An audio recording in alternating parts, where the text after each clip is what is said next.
This is what I am. 2 years after my unpleasant incident, a year and a half after the divorce, 1 year after the start of treatment. Write my story in 22 words. I think I have writer's block. I said, Doctor. Thompson said that I was not a writer by nature, but he insisted.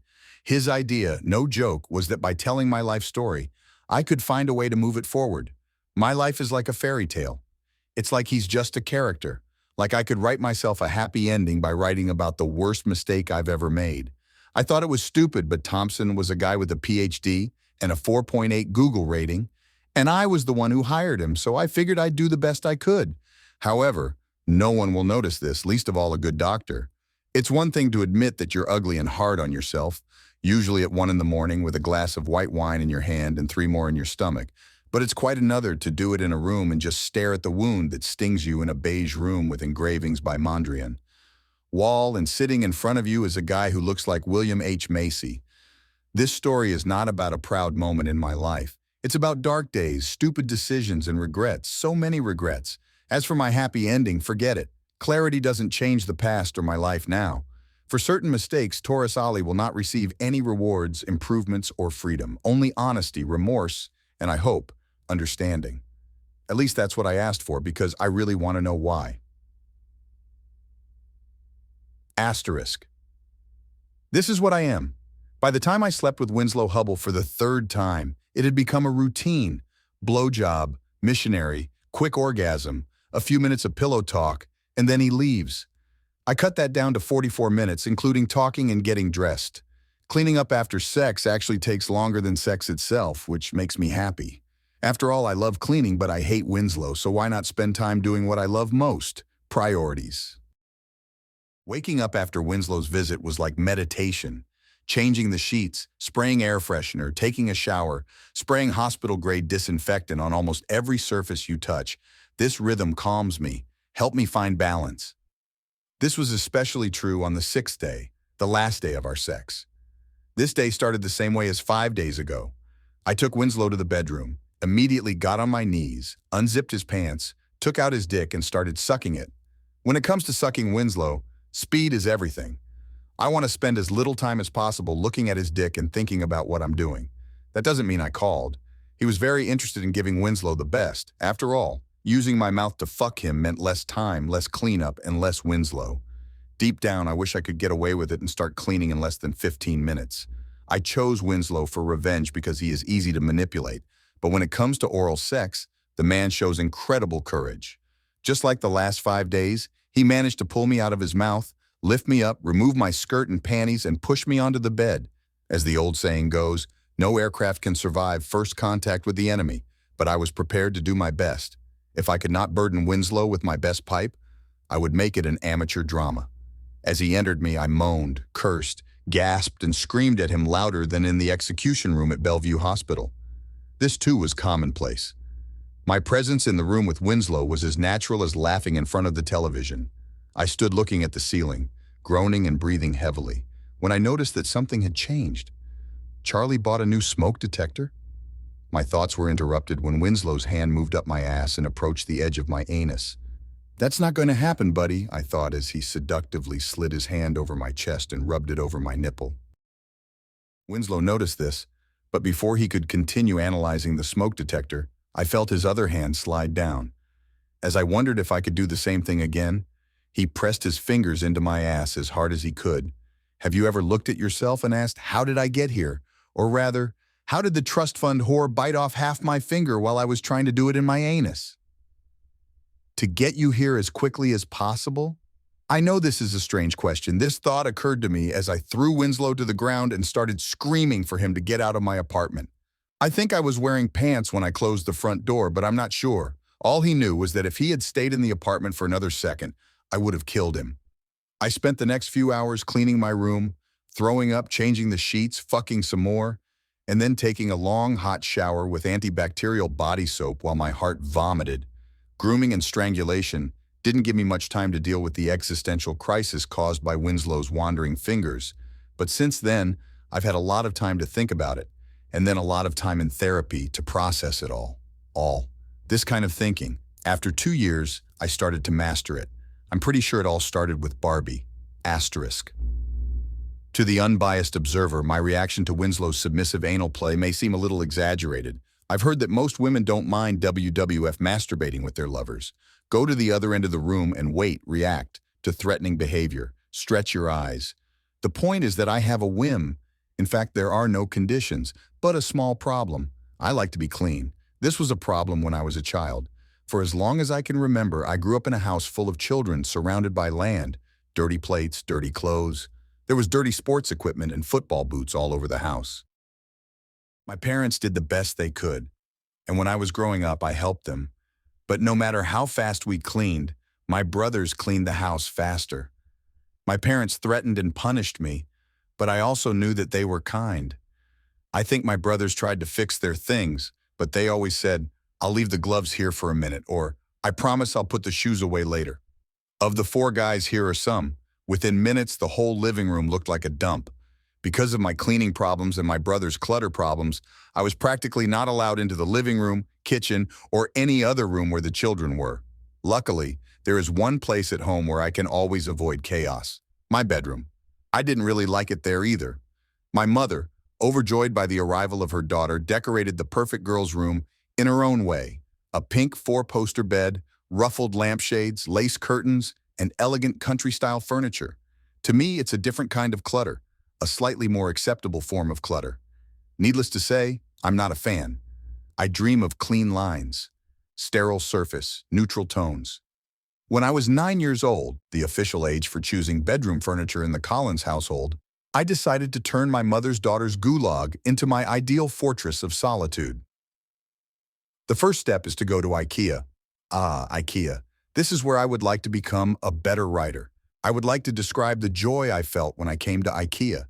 I remember the words of Alex DeLarge. "Oh, happiness, happiness in paradise. Oh, it was splendor and splendor incarnate. It was like a bird made of the rarest celestial metals, or like a stream of silver wine on a spaceship, seriously." Now it's just nonsense. When I left, I saw such beautiful photographs. Sure, Alex is a fictional gangster talking about Beethoven, and I'm a disgraced divorcee talking about Swedish furniture, but the spirit is the same. I'm pretty sure I don't have a drop of Scandinavian blood in my body, but my little teenage heart was beating in pure ecstasy as I wandered through the small, immaculate rooms of the store, each lovingly decorated and furnished to perfection. Simple furniture. Everywhere he looked, there were straight lines and clear spaces. Honestly, IKEA always makes my heart beat faster. I spent most of the month leading up to my birthday drooling over the IKEA website, so I had everything ready before I even got in the car. An hour after we walked into the store, my parents and I walked out with all my toys and art supplies, as well as a Billy bookcase, a cute little Enol desk, and a Renton-Life bed with storage and drawers. Our basket also includes a set of Prevort panel blinds and an Interrogator LED table lamp.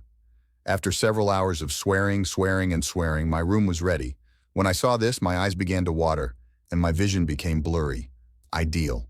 My dad and I created an oasis, a place with perfect surfaces, bright light, soft colors, and industrial low-pile carpets. Everything is very clean. Everything is in its place.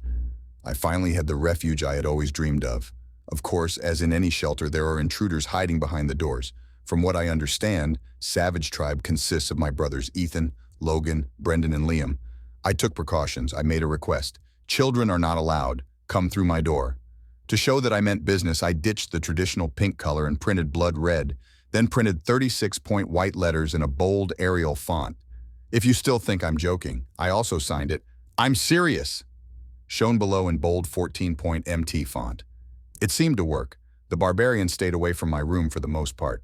There was nothing there to interest the growing boy, and I'm pretty sure the obsessive odor and lingering smell of disinfectant spray disturbed his fragile senses. I almost cried with gratitude when Brendan said my room was like an operating room. It was one of the few times I could spend time with my brothers. Looking back, I don't think I meant it as a compliment. My older brother Ethan was the first to walk through the door. His attacks were driven by some pretty strong verbal inhibitions. He behaved badly. He later developed a rather serious smoking habit. But by the age of 15, he could only chew what he found at home. For example, pencil tips, pink erasers, and my Barbie dolls. At the time, I thought Ethan was some kind of perverted monster, but I've since discovered that Barbie's firm, perky legs have gained some notoriety among oral sex enthusiasts. Apparently, Ethan's favorite thing to do after a long day of school and soccer practice is watching Friends reruns while chewing on a Barbie doll. I discovered Ethan's habit when I tried to dress my endless summer Barbie in some particularly cute Louboutin sandals, but they kept falling off. Upon closer inspection, I discovered that Endless Summer had no toes.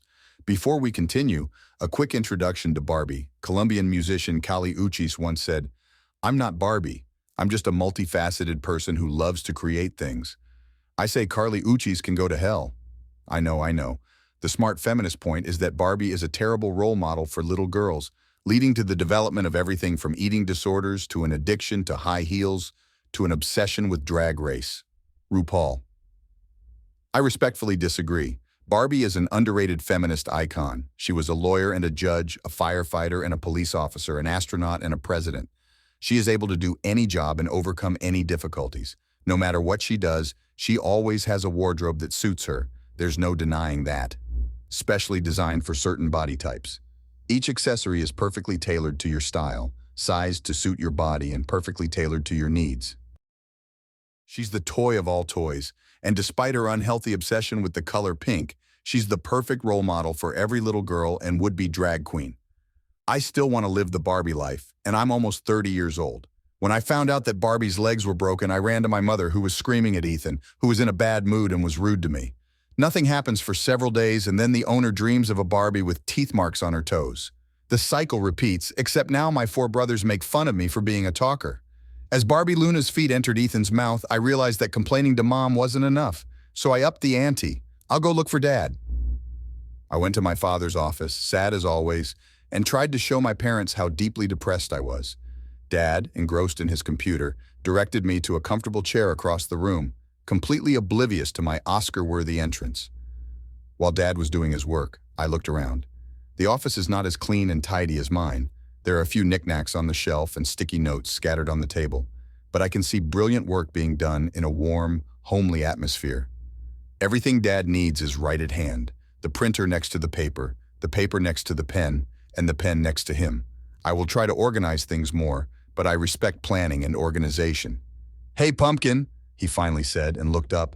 Then he noticed my facial expression, especially my lower lip, which stuck out so much that it had its own zip code. "Hi, how are you?" I held it in my hands for a while and left. "Dad, it's Ethan. He ate Barbie's fingers." The father's face turned red, and he closed his mouth. I felt vindicated when I saw the look on his face. He, like me, was clearly shocked by the cruelty my doll had suffered. I grew stronger and continued. "Dad, what should I do? Barbie's shoes keep falling off." Dad bit his lip and looked like his eyes were watering. I felt close. Dad got it. He burped sweetly and hugged me. I could feel him shaking. He had just told her about Ethan's addiction to Barbies, and now he was crying. After holding me for about a minute, he pulled away and looked at me, his cheeks flushed and his eyes full of unshed tears.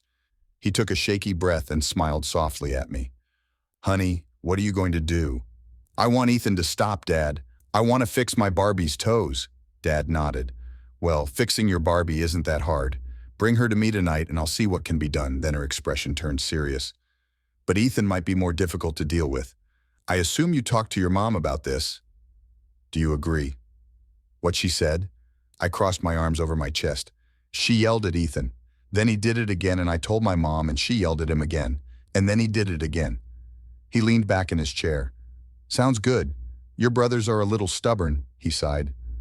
"I think you already know that she'll probably talk to him. He'll probably apologize.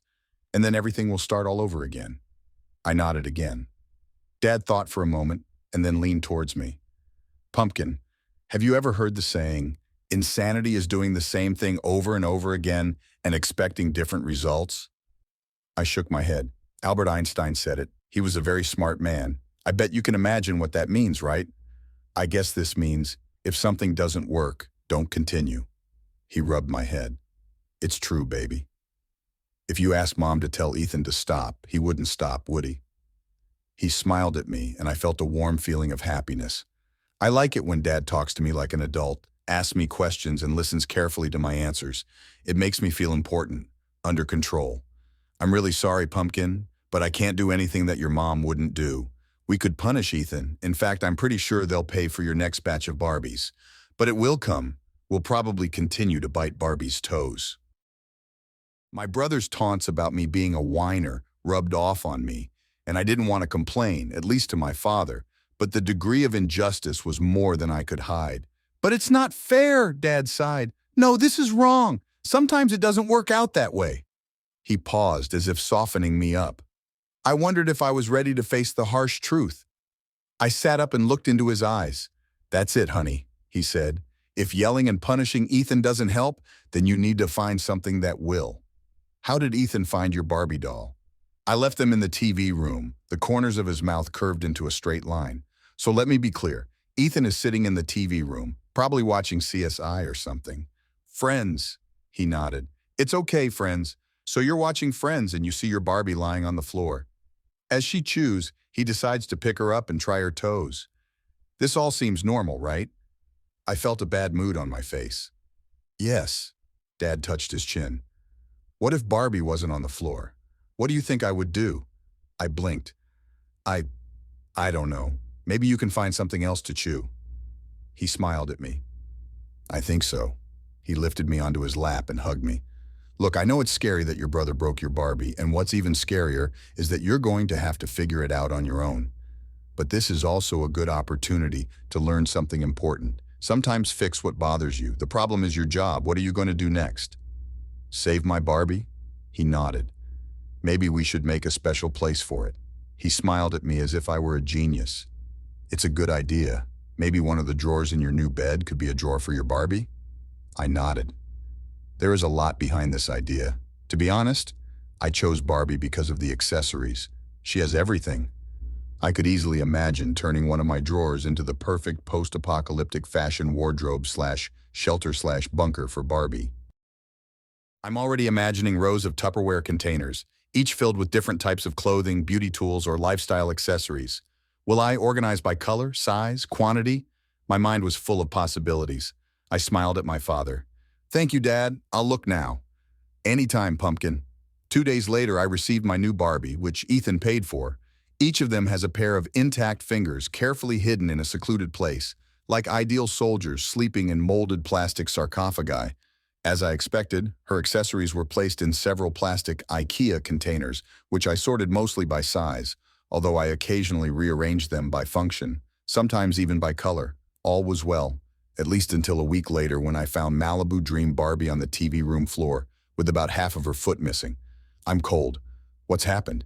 Did I exclude her? Can I protect my Barbie from the barbarian at the door? I ran to my room. Everything looked about the same, but I noticed that my Barbie box was cracked and the sheets were crumpled around the edges. My face is hot. I would never let the sheets get stuck like that. My hands clenched. Ethan finds her. I remember a conversation I had with my father. Talking doesn't help me. Ethan won't have to spend money on new dolls either. My Barbie trash can is empty. It is clear that it is time to take matters into our own hands. Finding a new hiding place is not difficult. I made a box for my daughter and hid it in a shoe rack in the closet. For a while I wondered why there was no Anne Frank Barbie, but then I dismissed the thought. Her clothes were too boring. My Barbie was safe in her new hiding place, but Ethan still had to be punished. She's not even Malibu Barbie anymore. Home was a place where I was safe from the noise and chaos of my siblings, a place where I could isolate myself from the rest of the world's chaos, a place where I feel safe. Ethan is already inside, stolen. I made a mess in my bed. Now you have to pay. Ethan was 6 years older than me, probably twice as heavy and at least a foot taller, so winning was out of the question. Fighting among themselves was also taboo. Their toys were football mats, designed to withstand the wrath of insecure and angry boys eager to prove their masculinity. My teeth can't leave a mark. For revenge, I need strategy, not violence. It's brains, not brawn, determination, not teeth. If it had worked, Ethan would never have known it was me. I feel dizzy when I think about what his revenge on me will be. Maybe I'm chasing my toes. A few weeks passed and I finally had a plan. Ethan plays football every day and most Saturdays. He returned home exhausted, threw his sweaty t-shirt, smelly shoes, and dirty rugs into the living room, then trudged to the boys' bathroom, where he showered and used the towels and washcloths hanging outside the bathroom door. Malibu Dream Barbie. 2 weeks after I lost my toe, I went to the bathroom around 5 p.m., usually half an hour before Ethan got home from practice. But this time, instead of toilet paper, I used Ethan's towel. I dried it well. The family was half in the bathroom and half in the hallway when Ethan stopped screaming. He cried and wiped the brown streaks from his face with a towel, which only made the situation worse. Dad chased Logan and Brandon down the hallway while Mom whispered something to him and tried to remove the towel. Dad closed the door. My parents never found out which of us did it. We all suspected. As the eldest son, Ethan ruled with an iron fist, and I wasn't the only one struggling under his unforgiving dictatorship. We all have motivation and opportunity. With no better solution, Mom and Dad opted for a more severe, now you're in trouble punishment. They sent us to bed early and told us there would be no dessert that week. Looking back, it's no surprise that my siblings had no problem with a messy house. My parents were very bad disciplinarians. That night I felt a chill in my bed. I had taken my revenge and had achieved my goal. I smiled, remembering Ethan's sobs. Who's crying now? The following week, both parents apologized to me for the punishment. Of course, they knew that their little princess could not play such a cruel joke on my brother, but they needed to be fair, so they punished me and my brothers. I assured them that I understood, accepted the punishment stoically, and tried not to laugh when my brothers complained that they didn't have dessert. In a way, my revenge was pointless. Poop marks on Ethan's face would not return Barbie's fingers to normal or stop her from chewing my doll. He still did things that bothered me, and could even destroy another one of my dolls if I wasn't careful. He will always get stronger. He always had more complicated toys. But that night, everything was fine. The scale is the same. I have a responsibility. Over time, this feeling has lessened, but I still get a little excited every time I see Ethan's new white towel. Over the next few years, my brothers would barge into my room from time to time, and I always wanted revenge. Sometimes the day before an important exam, your textbook goes missing, or your toothbrush tastes strange, like toilet cleaner. At some point, fiberglass insulation got into Logan's nether regions, ruining a wrestling match and causing a suspicious rash that earned him a lecture from his father about safe sex. Balancing the scales of justice is exciting, but also scary. I love the bad creative thoughts that come into my head, but the more I give in to them, the more they push me away. I realized that if I didn't watch, these little pranks could be the first step towards turning me into a monster. I wonder if Jeffrey Dahmer felt the same way when he first skinned a cat. In college, it was easier for me to ignore my clever little ideas for revenge. At first, I was very busy. Business classes were very strict, and I was one of the few girls, so I felt pressure to do well in the class. The school also creates a nicer environment.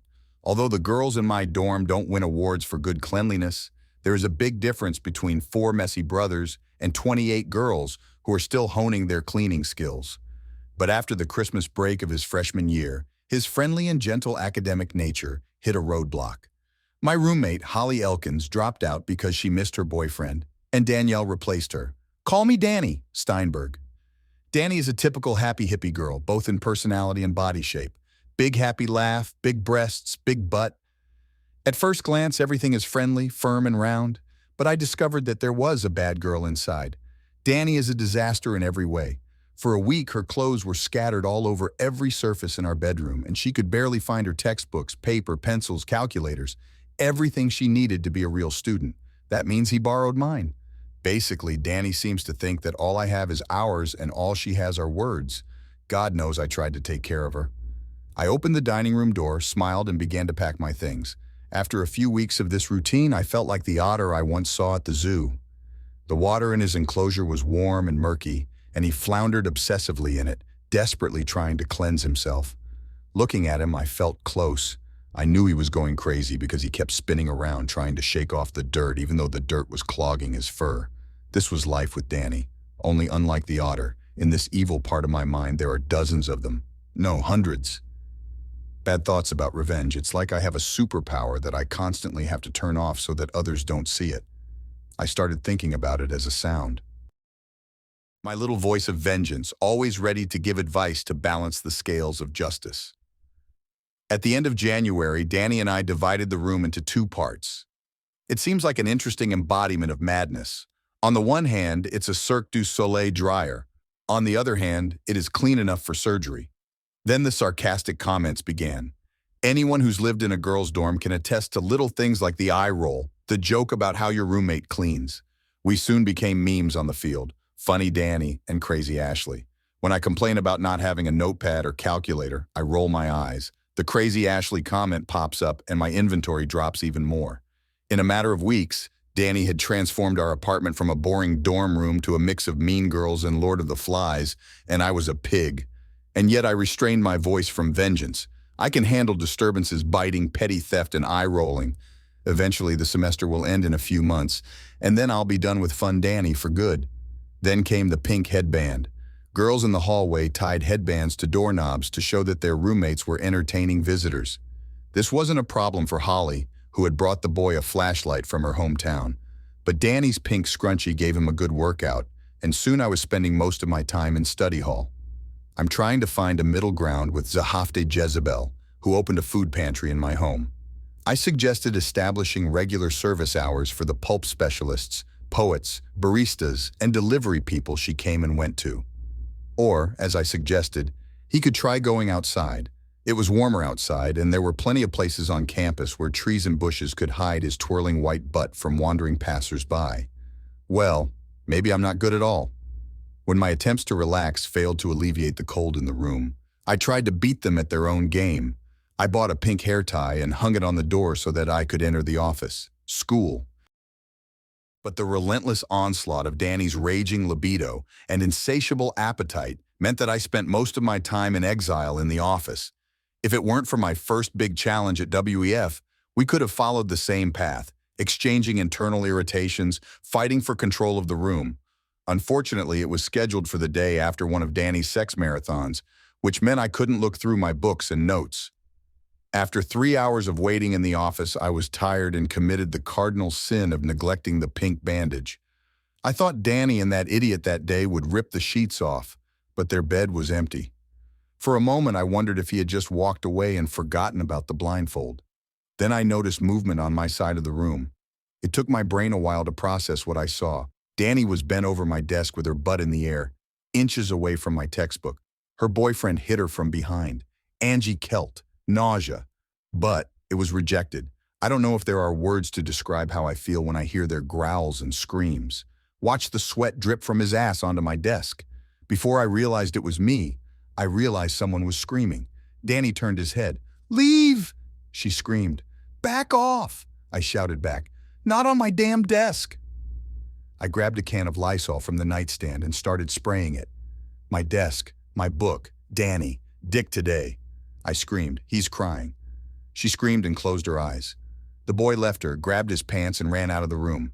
She fell to the ground and followed him, pulling her skirt down while I splashed water on the door. That's all.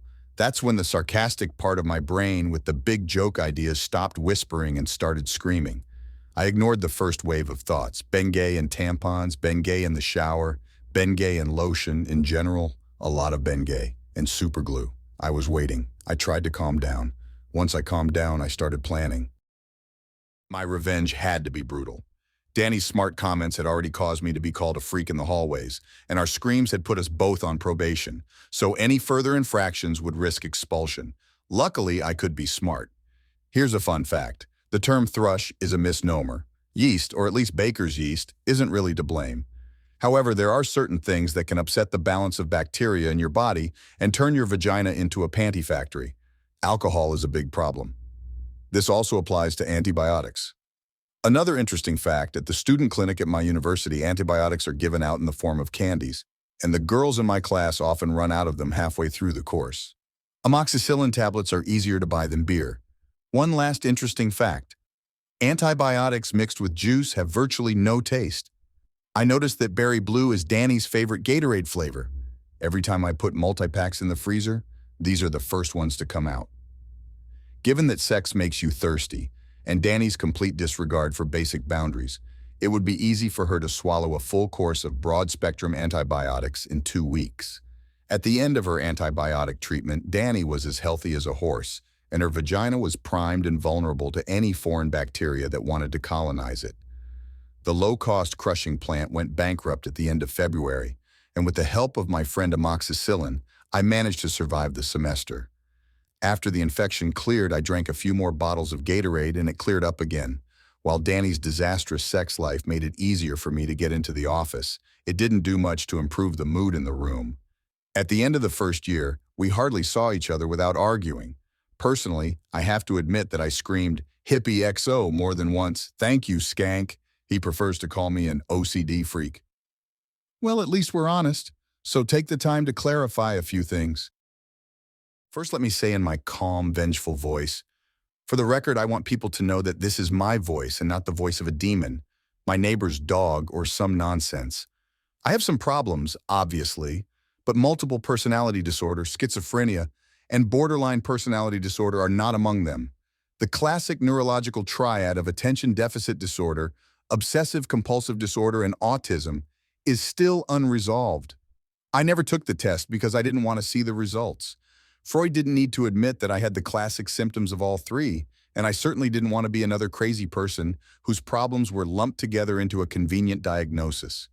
I made the wrong decision. I did stupid things. For me, everything else, overwork, lack of self-confidence, ADD, OCD, etc., is a problem.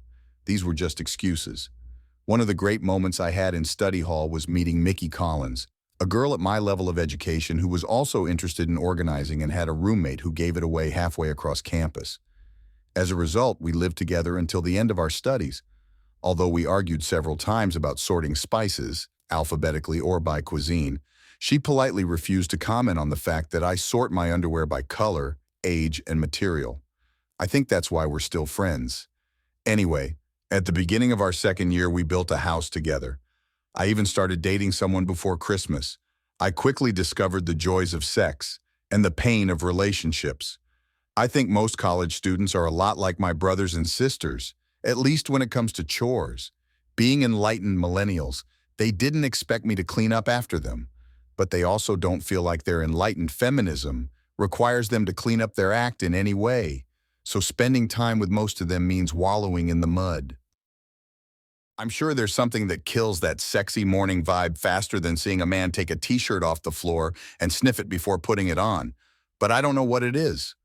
But most of these kids recovered within weeks or months, and I quickly realized that if I left before they fell asleep, I wouldn't have to see them in the bright light of the living room.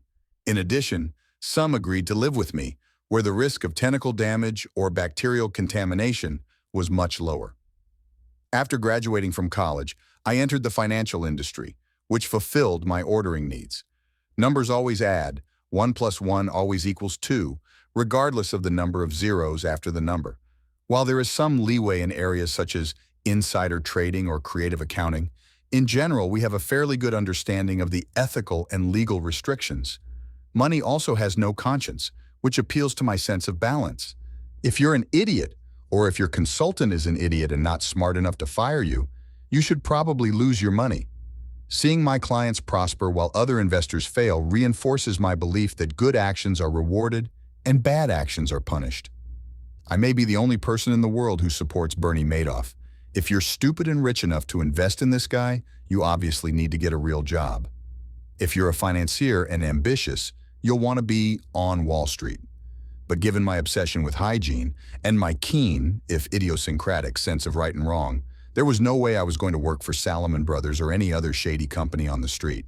Instead, I ended up at Pierce, Bateman, Green, Porter, and McDuck, a serious academic investment firm with one of the best client retention rates on Wall Street. Part of this was due to the office environment. Rather than relying on fear, harassment, and cocaine to keep their agents working over 100 hours a week, Pierce and Bateman relied on careful planning, adequate staffing, and sheer greed. We still work long hours, typically 60-hour weeks, but it pales in comparison to the feelings of burnout at other companies. Although our starting salary is much lower, the ratio evens out as we move up the ranks. But most importantly, Piers Bateman is looking for employees who are willing to take a long-term view. People are willing to bet on a long, successful race rather than a short, brutal battle for the year's first pot of gold. Those who want to start a family and want the professional stability necessary to achieve this goal. Stability goes both ways. Instead of the drunken orgy that other companies claim, Piers Bateman hosted a quiet happy hour at the university on a Thursday night where we loosened our bonds, metaphorically, sexually in my case, and got to know each other better. Spouses are strongly encouraged to attend. Piers Bateman's family atmosphere is more reminiscent of the Corleones than the Cleavers. As one of the few coworkers who doesn't have a boyfriend, let alone a man, I feel a little like the eternal Fredo. However, I am part of the family and in good company. Pierce, Bateman, and their low-key approach allow them to recruit top talent. Well, except for Winslow Hubble. In a way, Winslow was everything Pierce and Bateman were looking for. Well-dressed, friendly, educated like a kindergartner, funny like a kindergartner. I also had the necessary list of wealthy friends and relatives, many of whom would no doubt be happy to be on our client list. On the other hand, their incompetence is amazing. I'm sure one of his college professors must have asked him to look at the transcript, but in Winslow's case, it might as well have been in Urdu. In our business language, I once heard an employee ask Winslow about the company's EBITDA, earnings before interest, taxes, depreciation, and amortization, is one of the first things to consider when studying a company. Still, Winslow paused, smiled indulgently, and explained that this was not the case. One thing is for sure, he never drank local beer. The poor boy stood up and blinked. Someone at the campfire said Winslow got the job through his parents. While I'm not sure this is true, I do know that Hubble executives have invested over $100 million in the company. In fact, I'm one of the equity analysts whose job is to make sure your funds continue to grow at a healthy rate. On the surface, hiring Winslow was a big failure, but after working with Pierce and Bateman for a while, I realized that it was actually a stroke of genius. To other worker bees, Winslow is like a trophy, a visual reminder of what we strive to become. Of course, we don't want to be him. God, he's like 200 pounds of horse manure and mashed potatoes molded into a man. But it's a testament to what we can achieve. If we work hard, make enough money, build a strong enough client base, and have enough idiots, well, maybe our kids can be incompetent idiots and still earn a six-figure income. Damn, that's the American dream, isn't it?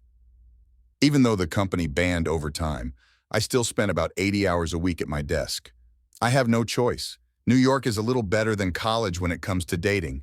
Some men are a little more discreet, but when I want someone pure, it looks like I'll have to settle for an older man or adopt a closeted gay beard. Since you have a healthy libido, neither option is particularly attractive. I decided to put the issue aside and deal with the long hours at work and the occasional one-night stand. I think if my marital status became a problem for my promotion, I would find an older man who could fix it himself. Or should I look for a guy by mail? Perhaps an Irish export. When it comes to finding a free one-night stand, Mickey Collins is a lifesaver.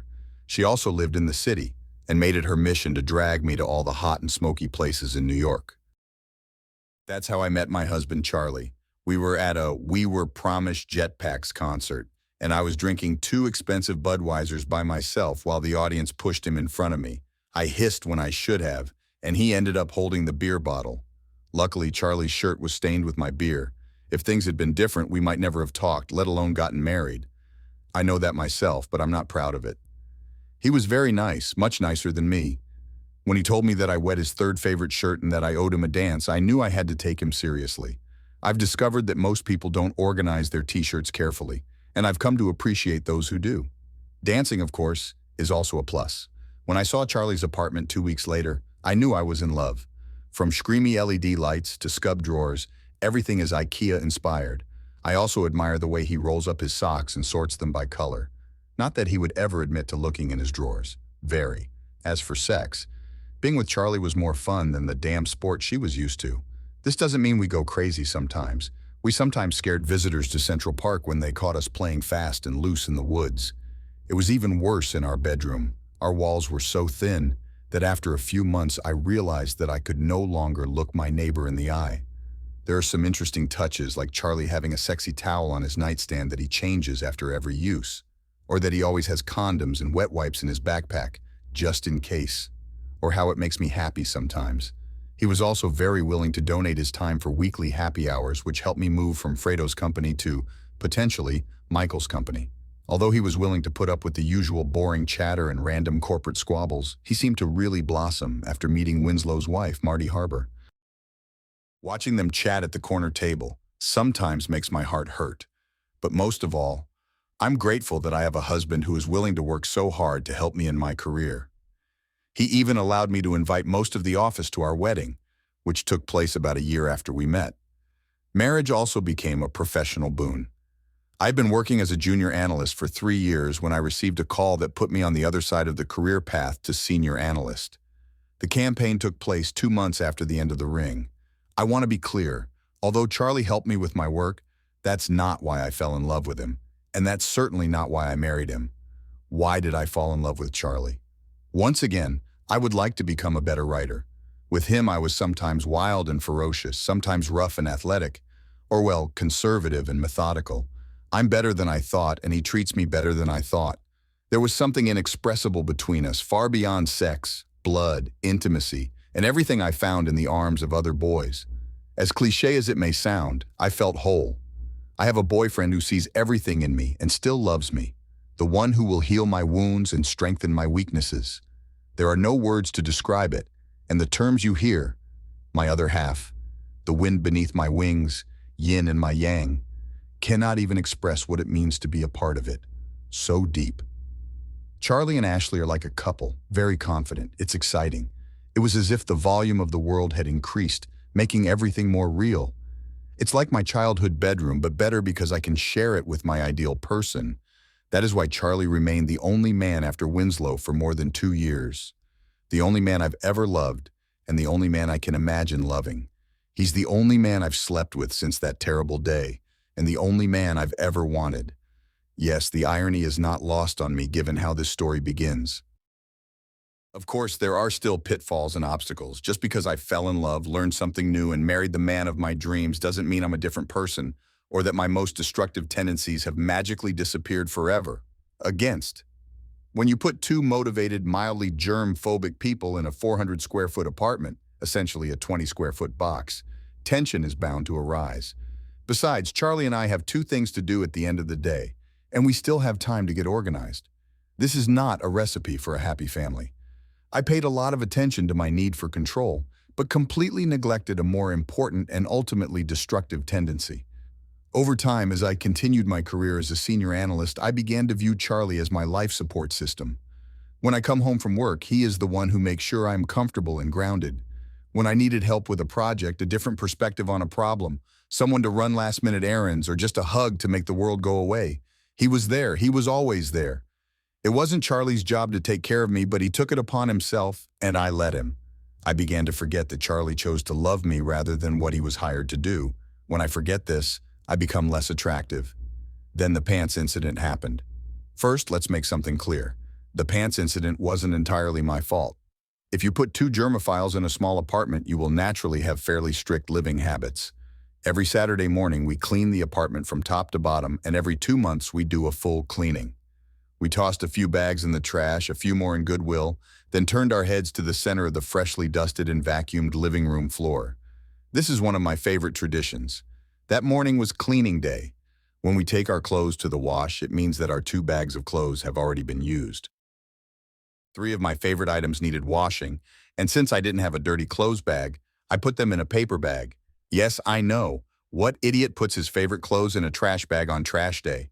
But didn't Charlie ever think to check his bags before leaving them at Goodwill? Yes, Dr. Thompson, I know. I'll send the money. I worked hard for my husband on Saturday morning. My job included checking bags. But stay. Yes, I exaggerated. I probably shouldn't have yelled at him. When he ran out of the apartment, a smart person, a reasonable person, could have realized that he was exaggerating. A wise man would have stayed there. No, I'm not rational. Looking back, I definitely shouldn't have waited until he was asleep to throw away my 12 pants. When he texted me the next morning asking where his pants were, I shouldn't have responded. Proof of kindness. There were too many smiley face emojis, so yes, I have a lot of debt. Much of the blame lies here. It could even be a debt problem. But in my defense, there is a silver lining to the trouser disaster. Charlie wears a lot of ugly trousers from Uniqlo and H&M before washing them. Brightly colored jeans, light-colored polyester blend trousers, of course, that's his job. It's exactly the same standard, same as mine. But you dress for the job you want, and their Uniqlo chinos make me think their dream job is in the mail. Yes, I know. Look, it's hard to avoid making excuses. Most importantly, I betrayed my husband's trust and destroyed our marriage. This isn't the worst thing. The worst part is that the pants incident triggered something in me. Many years have passed since the incident with Danny Steinberg. For years, I kept most of myself at a distance. Although my actions surprised me, part of me, a larger part than I would like to admit, felt that I needed to get out of prison. Looking back, Charlie thinks the whole pants thing was pretty cool. He probably had to leave the house or at least show up to my happy hour at work in cut-off sweatpants. But no, he bought new trousers, had them custom made, and then dutifully showed up at 3 Olives looking like the perfect example of a modern financial husband, with apologies to Gilbert and Sullivan, of course. But although the situation seemed to be improving, problems remained hidden. We should have discussed this. Instead, Charlie didn't talk to me for 4 days. It worked. He talked a lot, and his silence was louder than most people's screams. Without words, he told me that he was very angry. The only problem was that I didn't realize how deep that anger was until much later. However, I wrote about it. I didn't stop completely. After all, the quiet voice of revenge is free and hungry. Instead, I look for little things to punish and make a little joke to balance the scales. Fill the sugar bowl with salt. He leafed through the book he was reading. Remove all the Lucky Charms marshmallows, tabloids on trivial topics. Over time, we are slowly returning to normal, or at least a new normal. It took us months to fill our wardrobe, so we had to look for free things to do together. Or rather, I needed to find something. And as punishment, I took over planning our calendar. I discovered free concerts in Central Park and attended the best music shows in the subway. Subway tickets for live music are $75. I wandered around the city looking for weird little museums and looking for free entry days like I was a Catholic mom with 10 kids and 5 bedrooms. We had picnics in cemeteries and spent lazy days on the city beach. We talk and laugh, discussing our big dreams and our least favorite foods and how modern art is a joke. We're closer than ever. Then came Caitlin Kahn. I'm not even going to pretend that my reaction to Caitlin was rational. When I met her at a 5K run sponsored by Charlie's company, she was making sounds I didn't even know existed. I know the voices of revenge, but also the voices of jealousy, the voices of insecurity, the damned irrational voices. The thing is, Caitlin is very good. She was a little shy and seemed a little awkward in a thin hoodie and gym shorts. I think he emphasized at least 3 times that these were not the bulky sweaters and corduroys he usually wears to the office. I feel good too. I could make money by cursing hot guys and knew how to put a nice smile on my face by talking to the people I'd rather have. Caitlin and I talked about stupid things, where she bought her shoes, where she went to school, how much she ran, and what the best restaurants were in her area. A typical casual conversation between a devoted wife and her husband's friendly associate, but inside he was furious. Looking at Caitlin fills me with jealousy and vulnerability.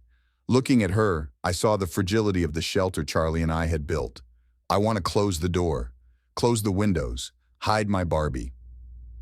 I attended Charlie's Christmas party at his office and met his colleagues, but that was the first time I realized, and I mean deeply, that his life was so different from mine. A beautiful woman to admire, colleagues who depended on him, a job that is important to many.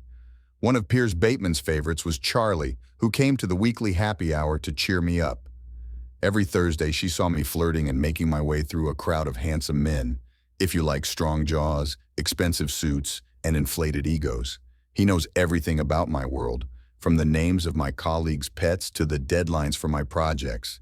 Man, when I think about that time he talked to Winslow, with that smile on his face and his humble and not so humble brag, I think Charlie probably deserves a Nobel Prize, or at least a saint.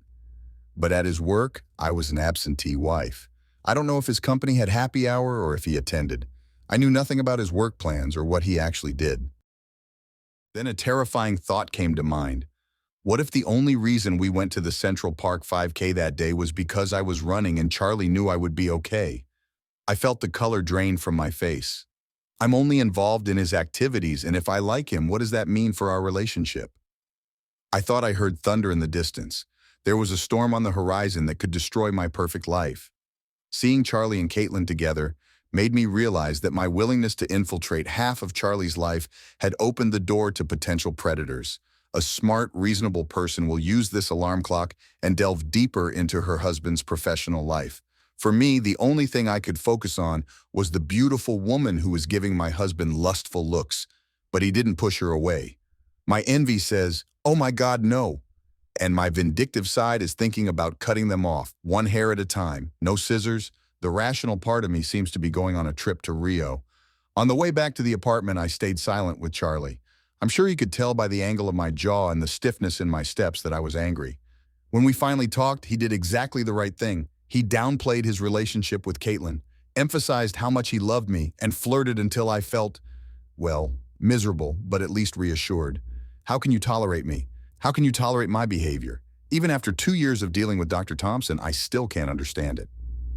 When I got home, I did what a jealous, immature, guilt-ridden wife would do. I blew my husband's brains out. Perhaps she hoped to tire him out so much that he would have nothing to offer Caitlin or the other women in the office. Perhaps I hoped that he would be so amazed by my genius that he would not give in to temptation. Or maybe I'm just stressed and anxious. Anyway, I left him with so many hickeys and love bites that he looked like he'd fought a giant octopus for 12 rounds. I decided to pay more attention to my husband, and at the same time, remind him who he belongs to. Over the next few weeks, he made occasional jokes about the grades I gave him, but it didn't make me laugh. I want him to see the mark on my mouth every time he looks in the mirror. I want him to think about me every time he sees himself naked. I wanted to put myself in his shoes. Tattoo with your smell, taste, and touch. I want to be with him everywhere. Charlie's behavior over the next few weeks did not reassure me, but I'm not sure that means anything. Revenge's voice is going crazy and keeps reminding me of the cow moon Caitlin gave him, not to mention the time he and Marty Harbor met at happy hour, or the coffee he drank at our Starbucks. The teachers were nearby. I saw the threat, now I see it everywhere. However, I put it together, until Hell Week. Once a year, Charlie's office is filled with people rushing to publish the company's annual report. His team suddenly cut 8 hours a day to 12 hours or more. I knew this was coming, but I wasn't prepared for the internal reminder that Charlie's world extended beyond our apartment, our marriage. On the first day of Hell Week, Charlie came home about 4 hours late and looked like he had been beaten for his mustache. The last rational side of me whispered to me that his disheveled clothes, his 1,000-yard stare, and his obvious exhaustion were the result of a long and brutal day. Meanwhile, I jealously stood with a megaphone and shouted that being tired is the same as having sex. And I, the least sensible one, the new guy who had a date on the day of Charlie's 5K race, heard thunder, felt another earthquake shake our cozy oasis, and completely lost my mind. I still blush when I think about my poor husband staggering around and being late for work. How many nights have I come home an hour, 2, 3 hours late in a bad mood, tired, and asking him to take care of me? Doesn't matter. I heard thunder and saw the moon, but I was in no mood to think rationally. Before I went to bed, I promised myself that no matter what, I would answer my message within 10 minutes. Even then, I knew that this was extreme. God, it was a disaster. But here's the thing. I'm pretty sure I'm not going to blame the victim. I'm not the only one who does this. Charlie was there too. This week, like the first night, was the right time for him to talk to me about my behavior. Maybe I should tell myself that I'm acting crazy. Or maybe he could take off his pants and look at me meaningfully. Perhaps I should give him some advice. Or maybe you should yell at me. I want Charlie to make sure we have a happy and stable family, even if it puts us at odds. This may not be fair, but it is also true. Sometimes I think that loving someone means telling them to stick together. But instead of calling me, Charlie tried his best to comfort me, and that angered the beast. Looking back, I know he was very kind because he cared about our relationship, but at the time I wondered if he gave up so quickly because he felt guilty. He had no way of knowing what was going on in Charlie's office. Hiring a private investigator would be too expensive, and other options such as hacking his phone, bugging his backpack, or installing a keylogger on his laptop were useless for one thing or another. After all, any interaction with Caitlin will likely be face-to-face, far from the nearest portable recording device. The only real solution was to become Charlie's caretaker, and that's what I did. I continued to write to him, trying to understand my mistake. I should have calmed down when he kept texting me. He clearly didn't deceive me, right? But no, I can't help but suspect that he's still trying to deceive people behind their backs.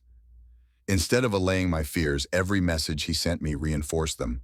I was almost relieved when Charlie finally missed the morning check-in. Suddenly, all the tension disappeared. There was no longer any reason to worry, No more reason to suppress the thirst for revenge. Charlie made his decision. All he had to do was find a plan to restore balance. From what I've read, people usually cheat because they're horny, don't respect their partner, want control, or something like, oh God, I'm old, I need to have sex with a weird guy. Nacreous situation syndrome. None of this applies to me. Okay, maybe I have a control problem. Well, maybe he has a lot of control issues. I considered Charlie my husband, and he had a responsibility to take care of me. I wasn't feeling well, so I decided to keep my balance. Yes, perhaps it is also a matter of respect. Of course, at that moment, I didn't see any of this. All I saw was a lonely man struggling with a wife who clearly wanted to fuck him, and then sitting in the office for hours not knowing what he was doing. An office with many closets and an empty conference room. The office is a few blocks from the Liberty Inn, a West Side love hotel, known as the backseat of New York. How long has it been since Charlie and I were in Liberty City? Did this start before the pants section? Will it be difficult for him and Caitlin to go out to eat? And since we had nothing to do during the day, what were the chances that I would burn sheets with a stranger in a strange hotel? Shit! Shouted the jury, and their verdict was unanimous. He's talking nonsense. Burn him alive. Burn them. Restore your balance. But even after I decided I needed to regain my balance, I knew that having an affair wasn't as simple as just finding a stranger's dick and stalking him. I didn't want to change the situation. It's enough that Charlie cheated on me. America. But if I find enthusiasm in another person, things can get very complicated. Then I'm a liar, and Charlie has the right to take me back. And so the cycle begins. This is not an attempt to destroy my marriage. This is to save him. At least that's what I tell myself. There were also logistical challenges. My job kept me in an office, so I couldn't wander around the financial district looking for someone to take me home. What if I can't control my new lover? What if he says something to me? So many variables. Very embarrassed. God, I hate clutter. I've heard that many things start in the office. It's not hard to see why. There are opportunities, temptations, interactions, and many layers. If I were ever looking for real romance, if I wanted to cheat on my husband, maybe develop feelings for someone else, and generally turn my world upside down, my office would be a one-stop shop. Although Pierce Bateman does not have minimum fitness and hair care product requirements for its employees, the office is full of fitness enthusiasts with heads full of premium protein gel and curl cream. The problem is that he is also full of vanity, a vanity that says it is his decision to start or end an affair, and whether to blame the man for it. This ego loves to win over a woman and usually talks about it quietly in the office and at happy hours every week. The kind of shyness that can sabotage my career and my marriage without caring about my bragging rights. I need to find a damn puppet, someone I can control, who will be happy if something weird happens to them, who won't mess with my feelings, and who I won't have a problem leaving when the time comes, preferably someone from the office. Necessary Winslow Hubble. He was perfect.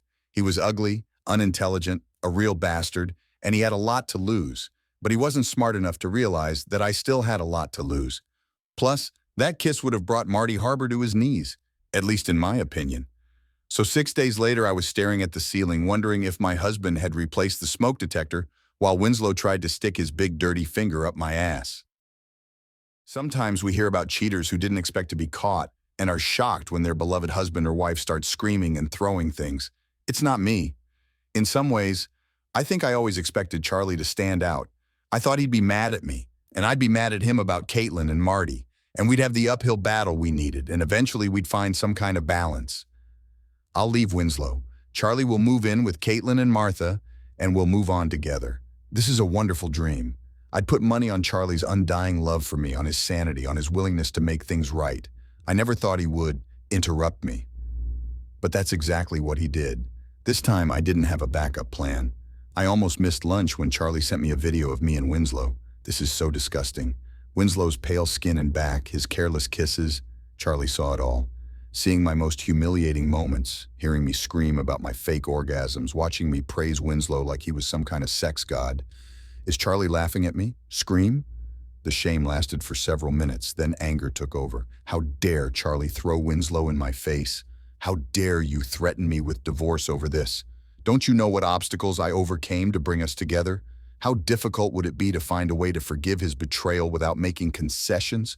Christ, the fact that I allowed this dirty garbage to enter my body? Just because Charlie had the video and I didn't, how the hell did he get to the top? I felt like I was burning and burning with anger.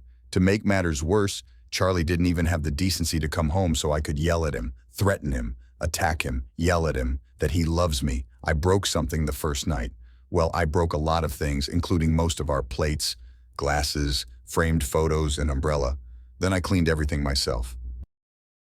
I'm sure there are plenty of people who can go into a full destructive rage and then lie down on the couch and eat a pint of Ben & Jerry's.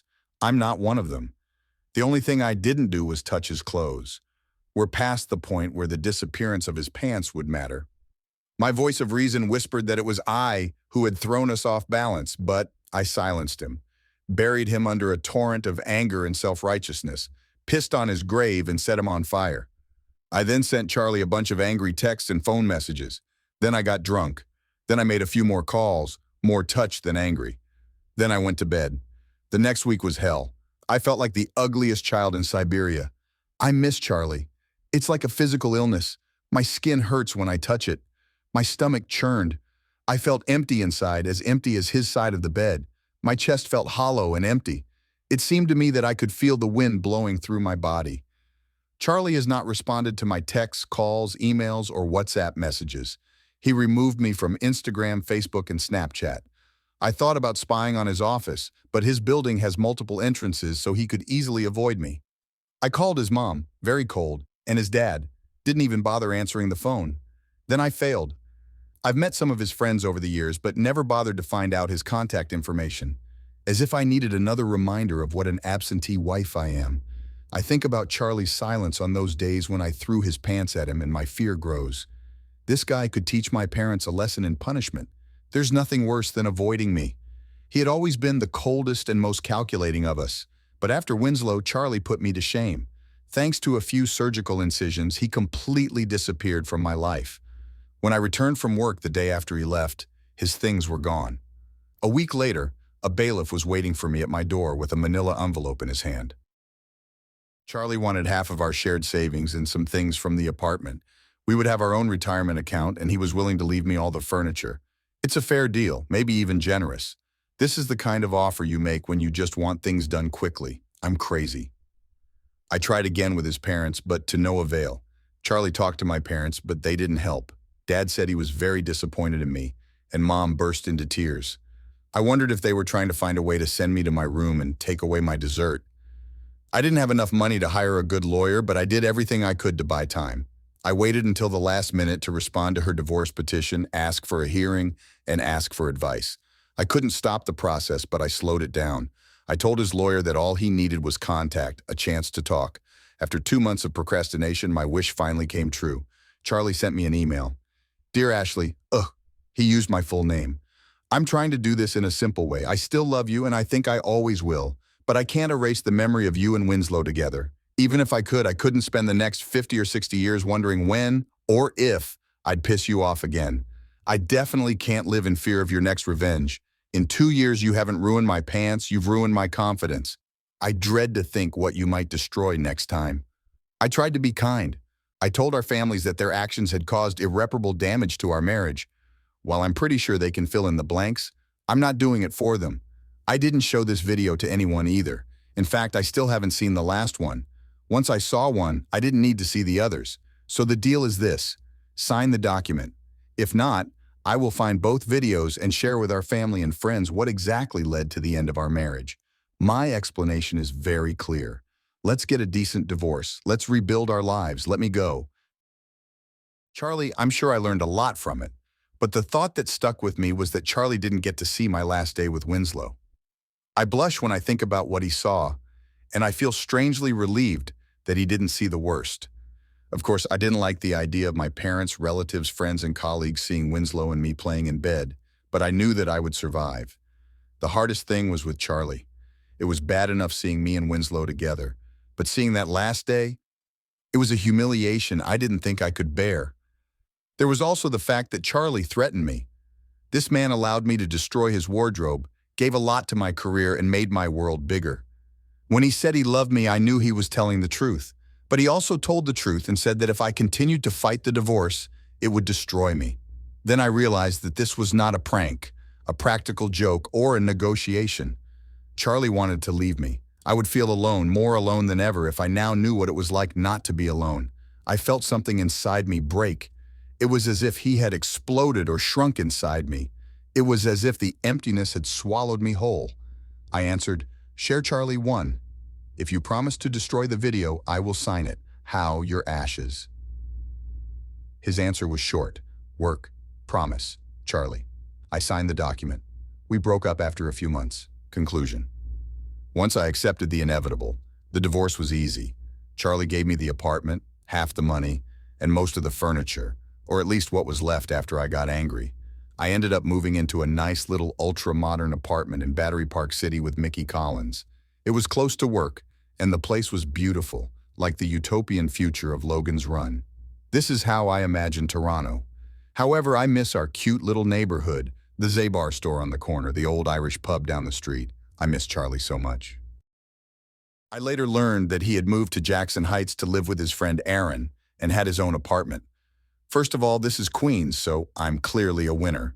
On the other hand, I sometimes imagine Charlie in Little India, Little Thailand, or Little Mexico, wandering through curry shops, sari shops, and street markets. Live a great adventure, without me. Then I realized that I had lost.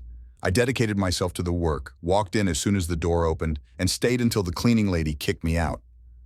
I decided to arrive early since it was now a 15-minute walk and leave late since there wasn't much nightlife in Battery Park City. It was easier to lie to myself than to admit that I was wasting my real life treating work as my life. Winslow tried to be with me for several months but was easily disappointed. I said I didn't want to ruin the divorce agreement, that I wasn't ready, that the job was too hard, that I was depressed. All the usual excuses. Being Winslow, he nodded, said, "Yeah, that's smart," and looked at me with those puppy dog eyes I wanted. After 6 days of being together, my puppy dog eyes stopped working. Marty Hubble always comes to 3 Olives for happy hour. He seemed normal, but with a tinge of sadness. Perhaps part of this was because she had to hang out with other walking trophy wives without Charlie. Sometimes she looked at me and saw something in her eyes. Anger? Sin? I hope it's anger. A year after the divorce, Winslow went on vacation. When he returned a month later, he couldn't look me or anyone else in the eye. Then Marty stopped going to happy hour on Thursdays. Last I heard, they broke up. A few months after Winslow Light came into the office, I started dating again. Mitch finally got his way and explained to me that either I was going to start over or she would get a new roommate, and I quote, "She didn't turn on the light every time," as he opened his mouth. Mickey has a way with words. We went to a few shows together, Arctic Monkeys at Webster Hall, Gogol Bordello in Bushwick, and ended up going to the We Were Promised Jetpacks show in downtown Brooklyn. I should have known what was coming. We were promised that jetpacks wouldn't be that popular, but it still surprised me. I met him in the smoking area. I was so surprised that I tripped and spilled beer on my shirt. It is not registered. When he saw me, he raised his eyebrows. I think he was surprised too. We looked at each other for a moment, both waiting for the other to say something. I finally broke. "Stop shooting," I said. "Sorry." Stagnation. I cleaned one of the benches. The cushions fit easily into a purse and are a girl's best friend. All this time he watched with a half smile on his face. I gave him a fake look. "You're interested, aren't you?" The smile spread. "It's really too much. Are you also walking on the sidewalk?" "I need ice," he laughed. "Okay, do you want to sit down or something?" I asked. "I'm still deciding." "Of course." I smiled at him. "No germs, but I will kick you in the balls." "You make a compelling case," he said, sitting down. We delve into all the little details. "Where are you now? What are you doing? And did you hear that?" When I talked about Winslow being depressed and Marty dying, he laughed strangely. I made a note to talk to him about it later. Every now and then a hipster would pass by, and we would stretch out on the bench until our legs were almost touching. The distance between us was terrible. I thought I could feel the warmth of his knee on my skin. After a while, we ran out of things to do. The 2 years we spent apart were joyful and empty. In my case, I was draining my time with long hours of work and grueling therapy sessions. For Charlie, it was a tour of restaurants, grocery stores, and yes, the darkest sari stores in Queens. There are no dates yet, or at least no important dates. Finally, he looked at me and said it was time to take off the bandage. "Why did you do this, Ash?" he asked quietly. My heart beat faster when I heard him say my name. Hundreds of people throughout my life have called me Ash. but no one has ever made me feel the way I feel when that little word comes out of their mouth. I blush. You'll probably guess, I said, looking at my hands. I was angry and scared. You were everything to me, and I needed everything from you, and you gave it. One day I realized that you gave me so much, but I didn't give so much. His face darkened. Do you think you took advantage of me and decided to cheat? I don't think that makes sense, I sighed. I know that I am not balanced inside. We are unbalanced. Balance. His eyes sparkled with humor, and for a moment I remembered other nights, other concerts. I felt so much pain that I was paralyzed. Then why don't you try to balance us out? I asked. That makes sense, doesn't it? I tried to smile at him, but I was pretty sure I couldn't. This is what I had to do, but when I realized I was getting a better deal, I saw danger everywhere. It didn't take me long to convince myself that you'd find a better deal, and you'd found a better business. Best deal, he snorted. Do you understand that I didn't cheat on you? Yes, this was the first week of therapy. That's when I realized why we couldn't overcome our jealousy. I glared at the goth girl staring at our bench and she ran away. Whatever you told me back then, Caitlin had a boyfriend, Caitlin had a girlfriend, Caitlin was a robot, whatever it was, I didn't want to believe you. Of course, I was almost sure that you were right, that there can be no other answer. I will ignore everything you say. He seemed impressed. Is this what you get after a week of treatment? I laughed without joy. It took me 3 months to figure out that part. I'm still trying to figure out how it got to this point. Why did I sabotage myself, us, so completely? Your opinion? I laughed. Well, 2 years after my divorce, I spent thousands of dollars on therapy, and this is what I got. I was completely in my own little world, extremely selfish, and set my marriage on fire. Sound. I will try. This is just the beginning. He doesn't smile back. But why Winslow? Oh, that's easy. I leaned against the wall. Winslow is a joke. Easy to convince, easy to control, and he will never betray me. In the end, I chose it because it's terrible. I know he's terrible. I can't love him. Charlie smiled shyly again. If it weren't for you damn children, I would have gotten away with this. He answered with a shy smile. You know I can't be with you. Not after this. Yes, your letter says so clearly. I smelled cigarette smoke among the mango smoke. There are indeed people smoking in the smoking area. I wonder if random hipster passers-by shouted at the doorman. What I don't understand is why you'll never come back to Winslow and me. I can't stand it. I need to keep my balance on the scale. Keep the scale balanced. Who's to say I didn't do it? He seemed thoughtful. I met Vinny about a year after our divorce. Time passed, and I understood everything, all his little demons. I laid them out on the table, she laughs. Vinny's self-esteem was built on a house of cards. Her parents' favor, the scandals they hid, the events they organized. It took me about an hour to understand everything. And it's all? I was disappointed. Is Winslow ruining our marriage and just being mistreated? Charlie shrugged. I also gave him a video of him and you together. Let me see you in action. Let me hear her talk about me. I think I convinced him that I was gay. I laughed. This time it almost seems true. It would explain a lot of what happened to him. I was completely confused. It was like a ghost wandering around the office. The smoking area was empty. I think the group will continue to exist. He deserves it. Charlie's face paled. I gave Winslow another video. I'm sick to my stomach. This is not the last day, he looked at me. I promised to destroy him without even seeing him. I keep my word. I blushed and my stomach hurt even more. What he said is not difficult to understand. After all, there is one among us who does not keep his promises. I heard drums through the walls of the smoking area. The group has started. So, what is this video? It was me and someone else. I won't tell you who it was until you ask me.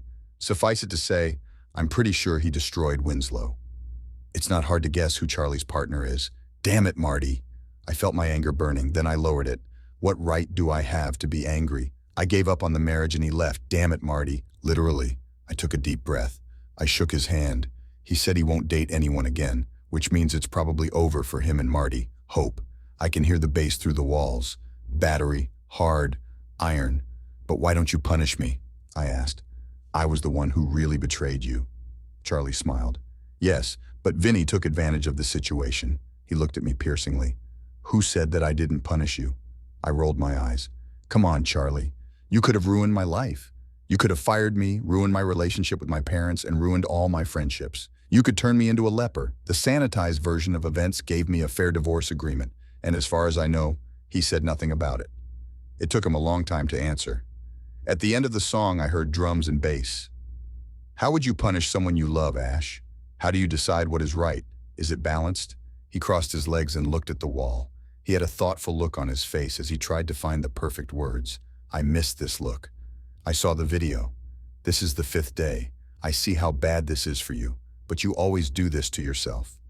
I looked at my hands. They are blurry. I think I'll have to do this. My voice shook. Balance. He smiled again, but this time it was dark. It didn't reach my eyes. You know, I took a little revenge. I'm cold. You haven't seen The Last Day yet, have you? Damn, Ashley, I promised. I blush. I've never heard him be so angry. And? What did you do? New song. I heard bass. Opening. He looked at me as if he didn't dare say it. Finally, he shrugged. On the last day, I saw the video around 11 a.m. And? I called you at 6:30 that night. I don't understand.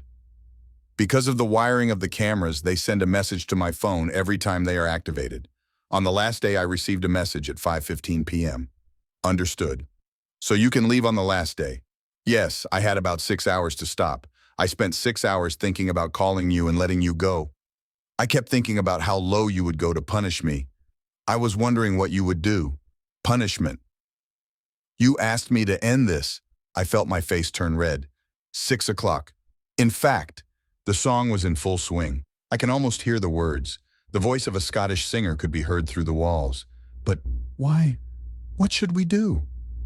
You're acting crazy, Ashley. I can't punish you for being crazy. Her eyes became hard again. They're so dark, so cold. But that doesn't mean I can't let you punish me. I shook myself. Winslow's dirty fingers. Throw him on the ground. Keep rubbing my skin. Charlie could have stopped all this with a phone call, but he didn't. He thought he needed to be punished, and I couldn't help but accept that. I felt disconnected. I'm crazy. Crazy. For some reason, this impressed me.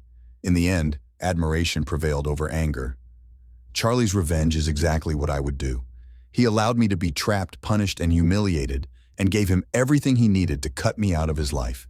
It's both evil and brilliant, beautifully balanced and beautifully executed. The singer shouts the words out loud to himself. Suddenly I recognized the song, a sweet, calm voice. I listened to it several times with him. A soft and sweet voice rang out in my head. I'm young again, I'm young again, I'm young again, I'm young again. Have I corrupted my husband? Looking at his face, I could see the hidden emotions. He wasn't proud of what he did, but he wasn't proud either. Don't regret anything. I realized that I shouldn't do this. I've played revenge games. He plays better. There's a silent little monster crawling inside my head. I'll fall in love with you. I'll fall in love with you. I'll fall in love with you. I'll fall in love with you. I wonder where we're going now. Was that the last time I saw him? Let's be friends. Friends with benefits. If you remarry, do you still need a white picket fence in the suburbs? Become an international assassin and overthrow the government? He knew one thing. Whatever he did next, he wanted to do it with Charlie. I want to do everything with him. If I talk about it, he understands that he wants to do everything with me. But first I realized that we had to listen to a concert. Luckily, Charlie had other ideas. Take your coat, he growled at me. We will, I laughed. Maybe my story will finally have a happy ending.